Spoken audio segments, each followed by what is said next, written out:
রাত নদী বন্ধ করে মিটবে কি মনের আশা?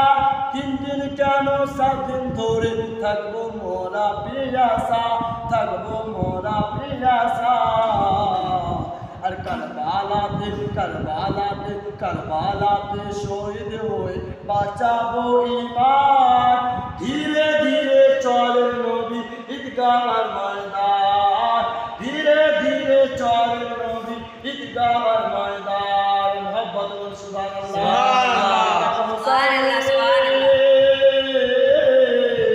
ইমাম হুসাইন রাদিয়াল্লাহু তাআলা মা ফাতেমার কাছে চলে এলেন। যেমন আজকে আমাদের বাচ্চারা গ্রামে ছেলে যেন বাইরে খেলা করে, যেমন প্রতিটি বাচ্চার যেন একটা একটা করে বন্ধু থাকে।